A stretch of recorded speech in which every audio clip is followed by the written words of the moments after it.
జగన్మోహన్ రెడ్డి గారు మీరు సమర్థించటం దుర్మార్గం, దారుణం.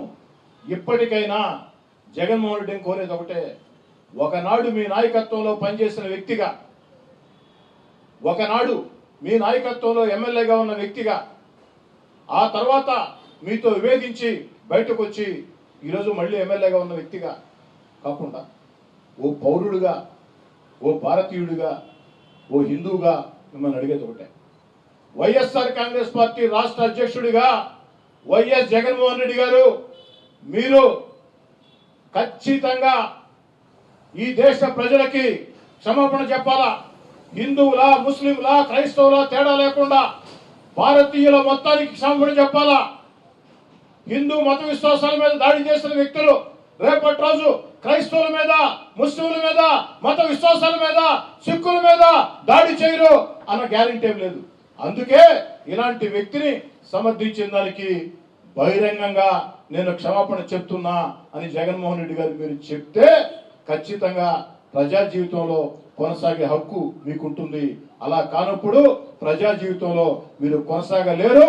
మీ ప్రజా జీవితంలో మీ యొక్క రాజకీయాలకి ప్రజలే ఖచ్చితంగా ఫుల్ స్టాప్ పెడతారు, కామా కాదు ఫుల్ స్టాప్ పెడతారని చెప్పని తెలియజేస్తుంది.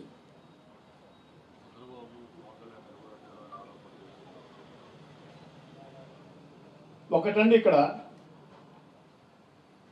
జగన్ గారి సతీమణి వైఎస్ పార్టీ గారి మీద ఒక తెలుగుదేశం పార్టీ కార్యకర్త అనుచిత వ్యాఖ్యలు చేస్తే నారా లోకేష్ గారు వెంటనే స్పందించి ఆ యొక్క వ్యక్తిని ఆ పార్టీ ఈ పార్టీ అని చూడకుండా కేసులు నమోదు చేయించి జైలుకి పంపించారు.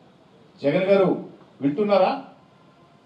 మరి ఈరోజు చంద్రబాబు నాయుడు గారి మీద, పవన్ కళ్యాణ్ గారి మీద, నారా లోకేష్ గారి మీద దుర్మార్గంగా పోస్టింగ్లు పెడుతూ ఉంటే అలాంటి వ్యక్తుల్ని మీరు ప్రోత్సహిస్తున్నారు. అది వేరే అంశం, అది వేరే అంశం. అయినా కూడా ప్రశ్న అడిగారు కాబట్టి తెలియజేస్తున్నారు.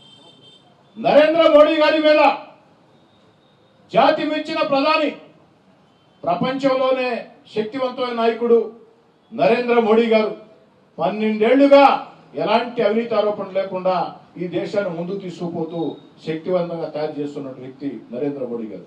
అలాంటి నరేంద్ర మోడీ గారిని సైతం ఈ యొక్క జోసెఫ్ ప్రశ్న రావణ్ నీచంగా మాట్లాడారు. జగన్మోహన్ రెడ్డి గారు అలాంటి వ్యక్తుల్ని మీరు కూడా సమర్థిస్తున్నారు.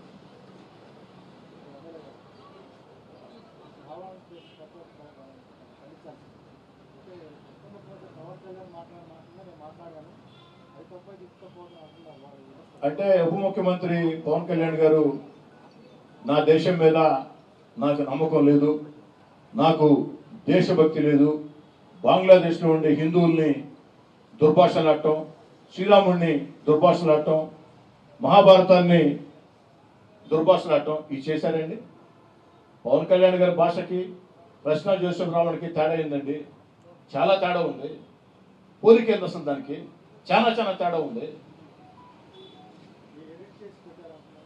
ఎడిట్ చేసి పెట్టినప్పుడు బహిరంగంగా ప్రశ్న జోసెఫ్ రావణ్ వచ్చి క్షమాపణ చెప్పు, క్షమాపణ చెప్పు, ఆధారాలు చూపించు.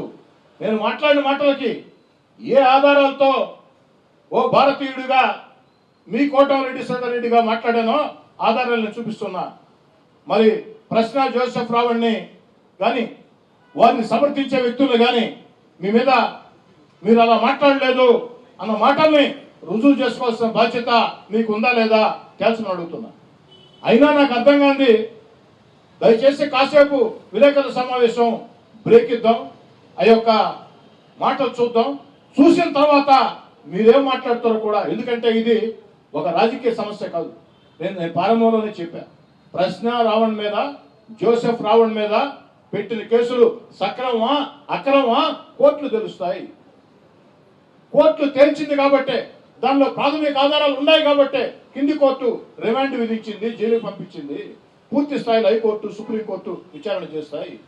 కానీ వారు మాట్లాడిన మాటల్ని, హిందూ దేవుళ్ళని, ఈ దేశాన్ని, వారు మాట్లాడినటువంటి మాటల్ని, ఇతిహాసాలని, వారు మాట్లాడిన మాటల్ని ఖండించాల్సిన బాధ్యత ఏ ఒక్కరి మీద కాదు, అందరి మీద కూడా ఉంది. దురదృష్టం ఏంటంటే ఖండించకపోగా సమర్థిస్తూ మాట్లాడిన జగన్మోహన్ రెడ్డి గారి మాటలు చూసి కడుపు మండి, కడుపు రగిలి ఆవేశంతో మాట్లాడుతూ ఉన్నా.